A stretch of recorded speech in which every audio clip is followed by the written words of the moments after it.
I think. It's still morning-ish. Okay, I'm close. Gail, nice to see you. Gary. Good morning. I'm remote today, so you don't have me live. You sound live. Yeah, I was going to say you sound live. Okay. All right. Hey, Roy, nice to see you. Nice to see you, Roy. Well, welcome everybody. Nice to see all of your smiling faces again on a Tuesday, and welcome also to folks who are watching us on Facebook Live, YouTube Live, or some other time later tonight, tomorrow. Just a reminder that everything we're doing at the temple actually is available on demand after the fact. So if you're not able to join us live even for services on Shabbat, Friday nights or Saturday mornings, you can always tune in later and still get to experience everything that we're doing to keep us all connected and keep us all engaged. I'm really excited about the conversation we're going to have with our guest today because Joel Roberts, who's the CEO of PATH, People Assisting the Homeless, was maybe actually the very first person that I went to go talk to almost about a decade ago at this point. And I never met him before, and he was kind enough to take my call and be very generous with his time for me. And to meet a young rabbi who told him that the temple was going to build a better food pantry, and we thought we should do some other stuff and services with it. And the Path Mall then and still now, it was such a model and really groundbreaking. Almost 30 years ago now, I think, in kind of co-locating and integrating services.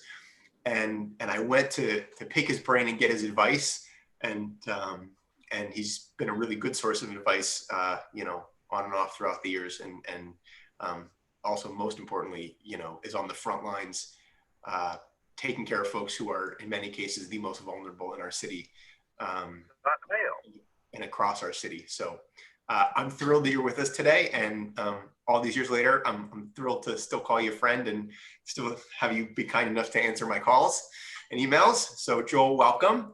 Thank you. PATH has been around forever, and I think in many circles is really well known, and some circles maybe less well known. So maybe let's kind of just start there with kind of the global view. What is PATH? What do you guys do? How do you stay busy all day? Sure. It's a pleasure to see some of you and meet all of you. When the rabbi calls and asks me to do something, I always have to say yes. If only everyone felt that way. Even if it's last minute. I've been running PATH for 24 years now. It started 37 years ago on the west side of Los Angeles, when a group of churches and temples got together and decided that they wanted to respond to homelessness, specifically on the west side. Since that time, we've really grown, just like homelessness has grown throughout the state of California. We actually work in 140 cities throughout California, and we serve 20% of the homeless population in California. And in fact, on any given week, we literally move in about 30 people into apartments throughout the state. We have 15 transitional housing programs across the state, almost 1,600 beds. And we also build supportive housing, which is basically apartments with services. And we have 20 apartment buildings across the state, almost 1,300 units, and we're in construction with 5 more. So we're busy. We are on the metro system throughout LA County. Every train and bus, we have street outreach workers. We have landlord programs. We have a lot. It would take a long time to describe everything about PATH, but our goal is to help people make it home, not just to provide temporary services, but to actually get people off the streets and into their apartments. So we either build the homes or we move people into existing apartments. Well, the work I imagine is only exponentially more important today than it was, 24 years ago when you started, or decades ago when Path began, and then all the more so in the face of a pandemic, which is undoubtedly the economic effects of which are probably going to push more folks into homelessness. So how has this pandemic, you guys are obviously essential services, so you've been open, but how has it impacted the way you serve clients? So I joke with my board that BC, before COVID, and after COVID, which seems like it was 10 years ago, but it's only been since we really started gearing up in March.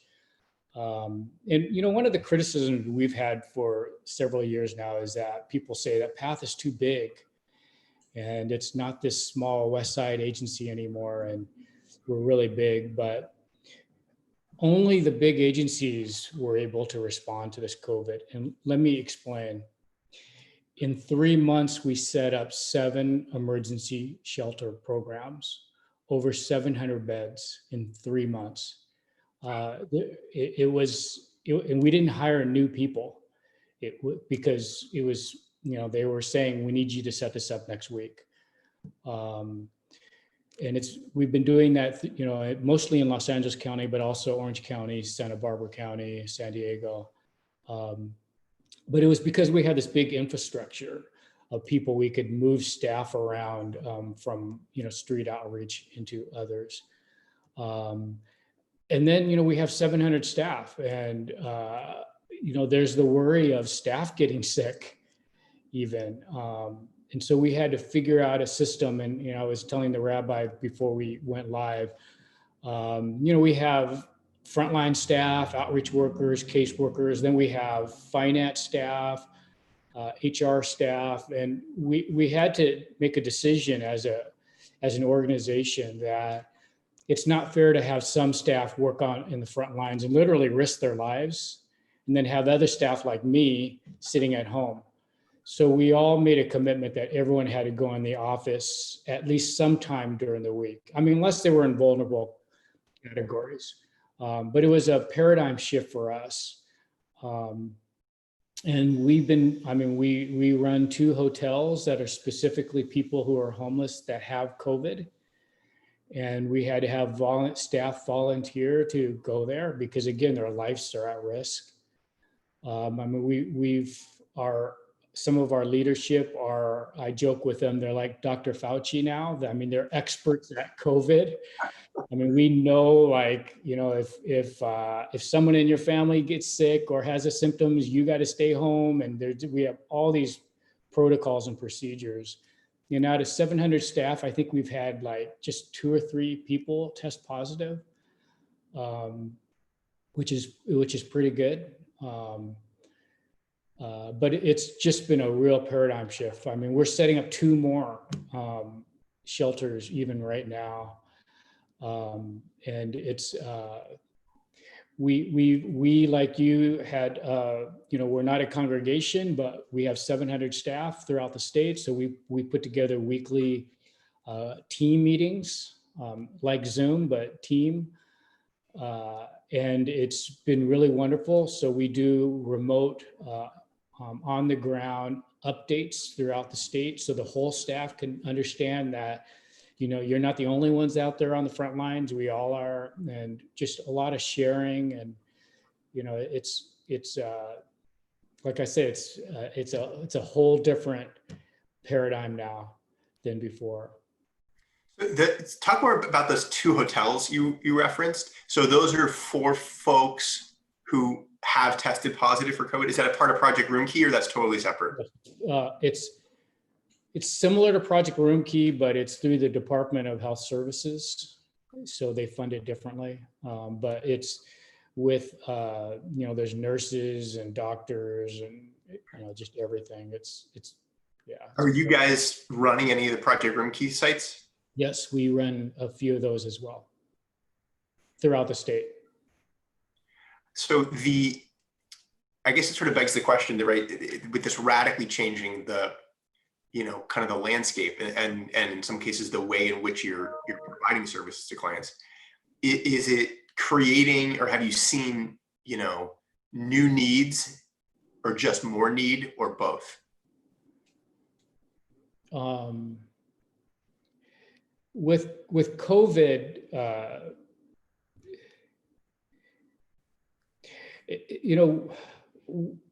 we do a lot of stuff. We're very nimble. With COVID, it was like driving your car 300 miles an hour.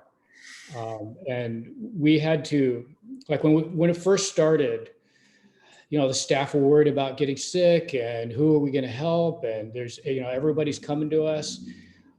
And we have to make quick decisions. I mean, literally like in a day, like the COVID hotels, we had to make that decision in one day. And, I have lawyers on my board and we're all talking about liability and this and that. And we put together some values for our staff. And we told the staff that we're going to operate these next X amount of months with certain values like transparency. We're going to make sure any decision we make is about our mission of ending homelessness for people. We just had certain values. So the staff knew that that Joel's not going to make a quick decision or our team's not going to make a quick decision just because the mayor twists my arm or something. But it might hurt our staff or it might not be for our mission. So we really made sure that the staff knew we had certain values. And because they all knew we're going 300 miles an hour now and it's going to be quick decisions and we might make some wrong decisions, but we're just going to keep going because of our mission and because we're trying to save people's lives and because we're essential workers. Yeah, it's, I'm fond of saying sometimes that how you do things is just as important as what you do. Yeah. So that process. And again, for, it's a big family, but a family of 700, to be able to trust that you and the other leadership have their best interests at heart.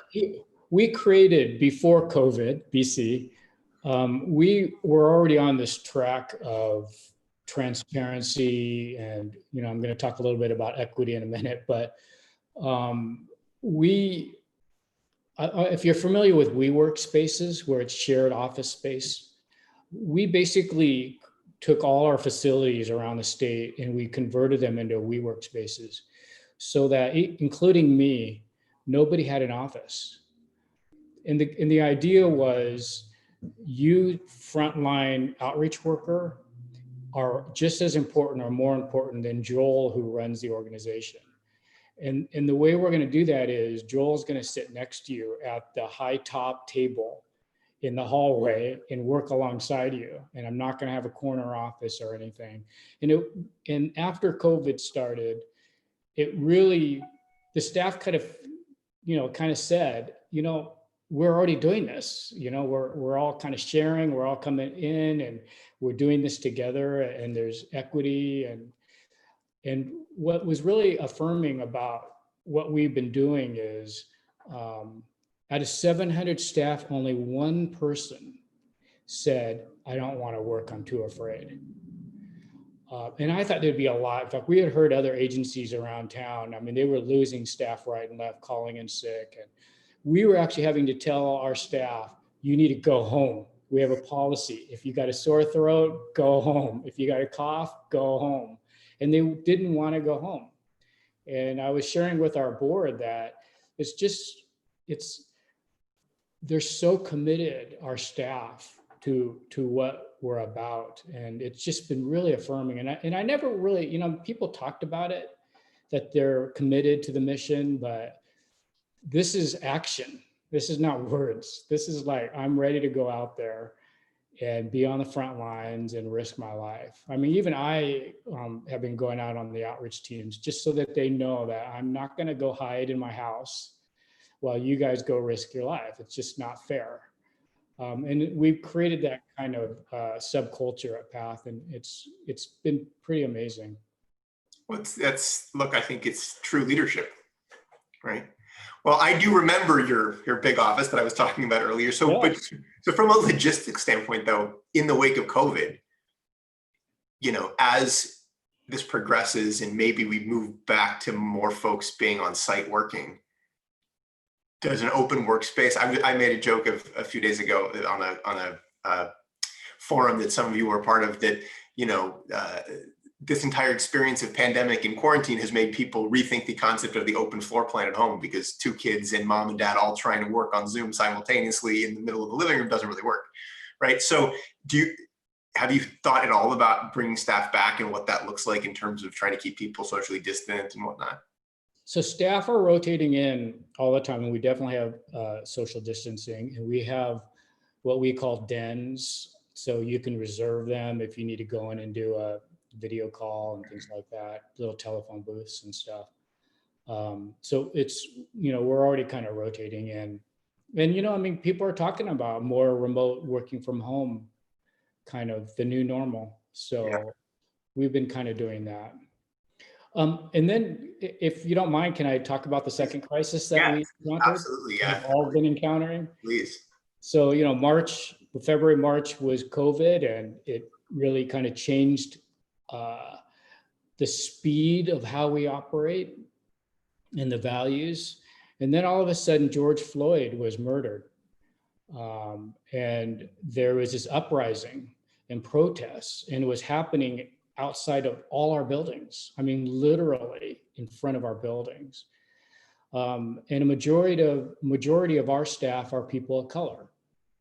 And so all of a sudden, you know, we thought, you know, transparency and let's stick to the mission. And then all of a sudden there's this fear and anger and mistrust amongst our staff, you know, worried about, you know, so, okay, you're transparent. So tell me, are we, you know, how are UPath going to respond to this whole racial equity issue? And it again, it was like quick decisions, and we had to send out a statement, and it wasn't just a token statement. It was a statement of what we as an organization believe. And we were learning a little bit about racial equity even before this. And we knew that 6.5% of California's population are Black. And yet 40% of the homeless population in California are Black. And all of a sudden, you know, my whole tenure of running a homeless agency was all about housing. The answer is homes. But then all of a sudden, this kind of slapped us all in the face that, you know, maybe there's an equity issue here. Maybe it's not just about homes. Maybe there's a real equity issue in that people are ending up on the streets because of the color of their skin. And so I shared with our staff that, look, my wheelhouse is to run a social change agency that helps people get off the streets and into homes. My wheelhouse is not racial equity. Even though I'm a person of color, I have no idea what it means to advocate for this. And, you know, do I appoint more? Do we have more Black people on our board? Things like that. And we just came to the conclusion that we've got to, you know, one of our board members actually created this theme, listen, learn, and lead. That we don't want token quick answers about this racial equity, because I'm a fix-it person. You know, I could give you, you know, tomorrow my solutions to how PATH will respond and deal with racial equity. But it's so much deeper when it's hundreds of years of an issue. You know, like I shared with our staff, you know, I can't give you an answer in 3 days for a social issue that's been going on for hundreds of years. That whether I'm a person of color or not, I can't. So we've got to figure out how to do this. But it means it's a marathon. It means us changing how we as an organization operate. And I don't know today how it's going to work. All I know is that we've got to listen and learn what it means, that why are 40% of Black Americans ending up homeless when they only represent 6.5%. We have to understand that homelessness is not just a housing issue anymore, that it's an equity issue. I have to personally, as a leader, have to understand how to keep my staff feeling safe. I mean, we had Zoom calls where staff were crying because they were afraid to drive home. They were afraid that they're going to get pulled over by the police. And I've never felt that ever in my life. In fact, I would love to have the police drive next to me driving home. And yet staff staff, educated, very experienced staff members saying, I'm afraid to drive home now. And so it's like, so how do we operate a social change organization that was just trying to help people who are homeless, but now are struggling with this equity issue? And like I said, I don't have the answers, but it really, to be honest with you, this knocked us harder as an organization than COVID did. Yeah, I can imagine, right? Because it I think in so many ways for all of us, right, has forced us to re-examine so much of kind of the paradigm that we've, I think, just accepted, and the prism through which we see things, right? And I think that a phrase that's at least getting thrown around the temple a lot lately is the upside of the downside. Yeah. Maybe the upside of the downside for this is that it won't just be, it already isn't, just one more episode of, racial injustice and racism that, we kind of forget about when the news cycle ends, right? Because this, at least thus far, really seems to be something that is pushing and forcing, folks all over the world in every sector of society to really, really examine these issues of equity and how does this play out, and, why is it playing out this way, and what can we do to try to, reshape that? Yeah, I like to do things that I'm good at. And this is something that's so foreign to me. And all I know is that we have to go in this direction of equity. And it scares me. I mean, I told my board I'm willing to even quit if we think there's a better leader that can do this than me, because it's just so, it's a fear of the unknown, but it's so needed. Like I said, when I have staff that, this is America, when I have staff that are afraid to drive home, and I'm not talking about, I'm talking about educated, experienced Black staff that are afraid to drive home. It's like, there's something wrong here, and we can't just pretend like it's not there and just keep talking about housing. There's just something there. 3 weeks ago, we had a shooting in front of our San Diego building. A person walked out of our building and was shot by the police and died on the sidewalk in front of our building in San Diego. And, again, our staff just rocked us. Then we've had, we had just hired a staff member in another part of California who we saw, he had worked for us for like 3 days, and we saw on the new TV news that he was flying a Nazi flag out of his car, and he was working for us.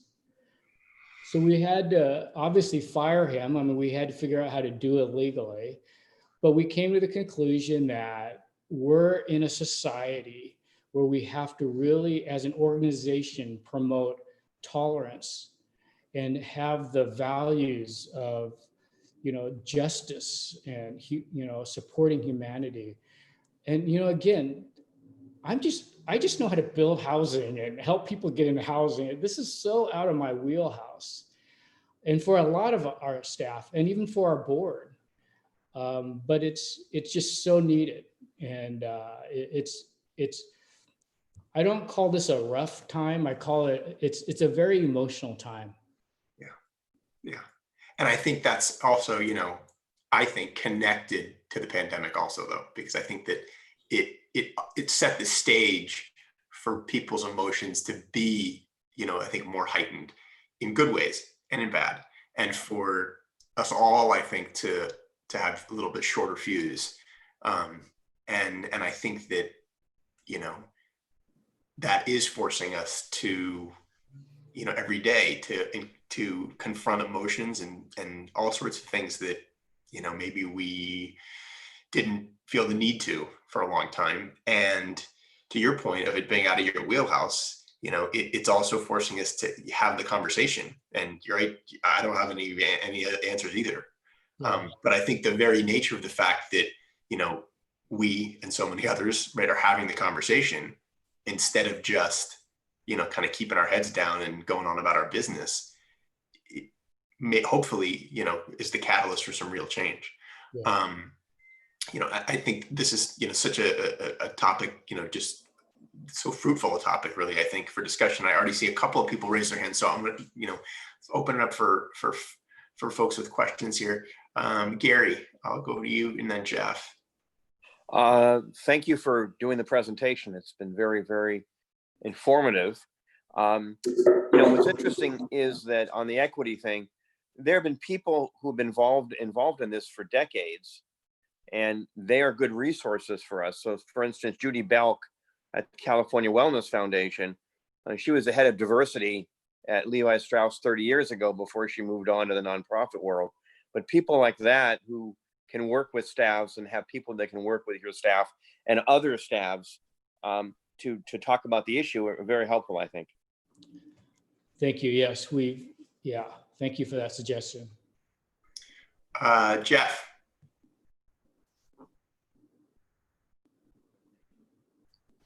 Muting. Sorry, it took a moment to unmute, but obviously I'm totally unfamiliar with your organization, and that's my problem for not knowing.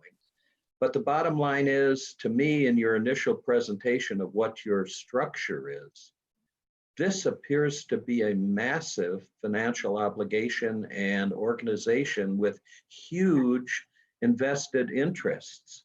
And it's interesting to know how this organization is supported, because the amount of money necessary, building buildings, maintaining apartments, paying salaries.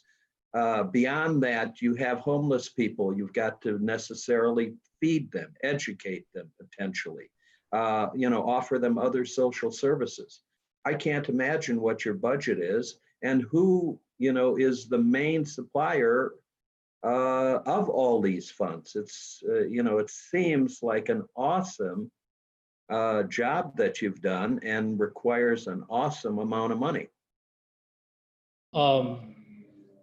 When I started at Path, our annual budget was $500,000 a year. Today, we basically cobble together federal, state, county, and city money for kind of the infrastructure and the building and operational costs. It doesn't cover all the service costs. We create kind of what we call earned income revenue, where we go to business improvement districts and chambers and tell them, pay us, and we'll work with help you with your streets. Like we go to LAX airport and they pay us to do outreach at the airport. And we use that money to cover overhead costs so that every private dollar goes into the services part of the organization. Because what scares me, we're a $105 million a year operation every year. We've raised about $500 million in capital money. And what scares me is that the person who wants to write a $20 check is going to say it's insignificant. And so what we've created is a structure where that $20 check, helps someone move into an apartment. So it's because we can cover the operational and the infrastructure part in other ways. But it's a big operation. We break it up a lot into different bite-sized pieces. And that's why it grows so fast. I like to say it's like a movement that it's, we just started in Orange County this year, in Sacramento. Other people have helped start it, and it's just, we're trying to, our mission is to end homelessness, and whatever it takes to do that. It's not about growing for the sake of growing.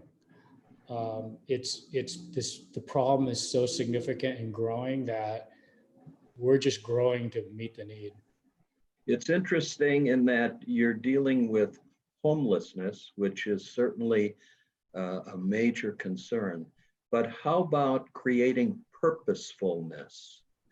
Do you have the resources to do that in retraining and other elements? And what do you see as far as the initiative from these people who are enrolled and given the opportunity to have a home? What is their responsibility back to you? I always tell our staff that the end game is not helping someone move into their home. That's just the beginning of their new life, just kind of what you're saying. So how do we help them with employment or mental health care, or even just reconnecting them with their families? How do we build community if they've burned their bridges with their families? How do we build community with our apartments so that they create a new family? But you're correct. I mean, that's just the beginning. And yet it's so hard to just even get them into their home. But that's the beginning. Two more questions. I could take, and actually, I'm going to grab and hang on just a second. A question from Lori that I saw in the chat. Lori wants to know how you guys have been able to move so quickly and be so nimble, and how so many people in the city seems to have been so slow. I'm very political, so I won't criticize the city or the county or the state or the federal government. To be honest with you, I don't know. Yeah. If you had told me, maybe I'll ask. Maybe I'll frame it a different way. How have you guys managed to, relatively speaking, be so quick and so nimble? How are you able to drive 300 miles an hour, to use your metaphor? So two things. If you were to ask me in January, Joel, will you set up 7 shelters in the next 3 months? I would have told you I'm not going to even set up 1 in 3 months, let alone 7. I think the way it happened was, it was kind of like all hands on deck. And I think our staff knew that the leadership would even be willing to be right there with you, that this is all hands on deck. And like I said, we built this organization that it's about the mission, nothing else. It's not about Joel. It's not about the board. It's not about, who gets credit. It's not about the media. It's just about, let's just do this. And I think the staff stepped up to do it. Like I said, I don't know. It just happened. I think I knew it was going to happen when we were trying to tell people to go home. There's a Yiddishism that says when you must, you can. And I think to your point, you didn't think you'd get 1 or 2 shelters open, much less 7. What's the alternative? Yeah. Right. Anne asked if you guys are running any of the shelters in any of the parks and rec facilities. No, we're not. We just, yeah. Can I ask a couple questions, Rabbi? Go ahead. Mr. Roberts, I know your work from the Grand Motel, such a great name, on La Cienega with Tiffany Shirley. It's a new shelter for families. And I got our neighborhoods to collect activities for the kids just as a way to welcome the shelter, hoping it was the first shelter in CD5. So it's beautiful. Thank you for doing that. I was wondering a couple questions. Well, the reason why I asked the Rec and Park is I wonder what's going to happen when we close up these Rec and Park facilities now. Apparently that is on the table. This is where really housed people during the COVID crisis. Are you going to Are you working at getting some of that 600 million that Governor Newsom just mentioned about Project Home Key? Yes, we're working on that right now. In fact, it's supposed to only go to the counties and cities, so we're trying to do some creative things. It's basically the state wants to buy up hotels and motels and convert them into temporary or permanent housing.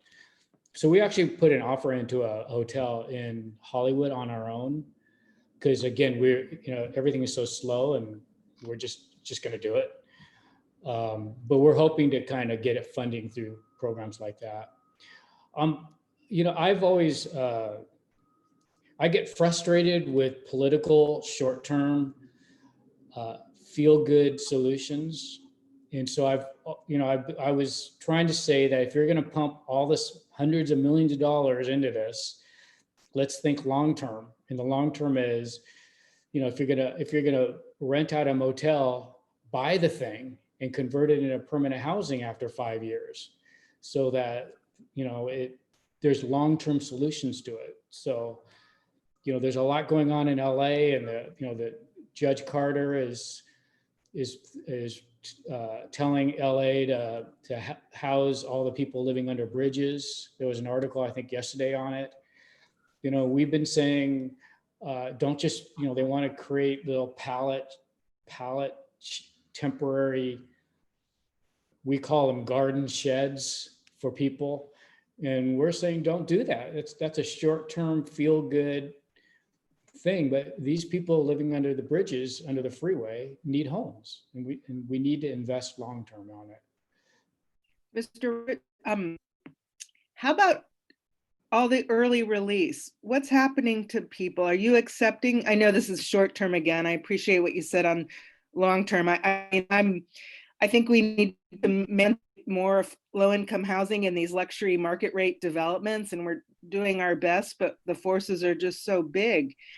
But I think now that land costs, I don't really understand how there's so many empty apartments in this city, and landlords can afford to keep them empty instead of lowering their rents. So, but I guess in the short term, what about the early release people from prison? Where are they going? Are you accepting them into path housing? Have you been? The way the system works when it comes to our housing is it's called a coordinated entry system, and people are surveyed or rated by their vulnerability. So if I'm 65 years old and I have cancer and I've been on the streets for 20 years, I'm rated much higher than if I was 25 years old and have been homeless for 2 years. So the people who are rated higher get the housing. So probably somebody coming out of the jail system is not going to be rated as high as other people. So PATH doesn't just say, hey, we don't just open our doors and say, come on in anymore. It's based on this coordinated entry system that's run by the county. Thank you. Thanks, Ann. Gail, you've been patiently waiting. Gail, you're still muted. Sorry. Hi, I've heard you make mention of the city and working with the city, but could you clarify how you interface with the city, not with just having people at LAX or on public transportation, but what separates what you do from what they do? And do they come to you and ask you to implement large portions of what they're doing or not? You're talking about the city of LA, or are you Yes, also I'm sorry. the county of Los Angeles as well? Well, I was thinking of the city because of, I guess because I'm in LA and I see evidence of what they're doing in my daily life. And you've mentioned it a few times, but are you interfacing more with the county? So we interface with both the city and the county. The county has a lot more money through the sales tax, Measure H. The city, through their own budget and through some pass-through, also have money. So the Bridge Home, which is a shelter in every city district, is run by the city and funded by the city. So we run 3 or 4 of those. So yeah, we definitely partner with the city. We run a lot of Measure H programs with the county. They come to us and ask us to implement programs. And then they provide the funding? They provide most of the funding. Anybody else? Thank you. Well, Based on that, are you fiscally neutral or are you making money? It depends on the program. Some of these programs we lose money. I mean, we're basically putting our own money in. The only programs that we make money, we call them earned revenue, are typically, you know, when we go to the business community and say, you know, hire us to do outreach on your streets or things like that. well, Joel, thank you so much again for being so generous with your time, for an incredibly thoughtful conversation, particularly, you know, about this issue of equity, which I think is something that we're all thinking about in ways large and small, even if not, you know, articulating it. And I thank you for it because it'll be on my mind the rest of the day. And who knows, maybe work its way into my little sermonette for Friday night. You know, so we're thinking about John Lewis this week also, obviously. So thanks so much. And I look forward to seeing you at some point in your no longer existent shared office at Path. I seriously actually want to come see what that would look like. I haven't been by in a while. Thank you so much. Thank you. This has been really fascinating. This has been eye-opening. Thank you. If you want to learn more about PATH, our website is epath.org. Great. thank you. EPATH. epath.org. Here, I'm going to put it in the chat right now. for Thank everybody. you. Thank you Thank for you. your insight. Thank you for your long-term service. Thank you. Thank you for your time for us too. Thank you. Thank We're all you in so this much. together. Have a great day, everybody. Thanks, Rabbi. You. Take care.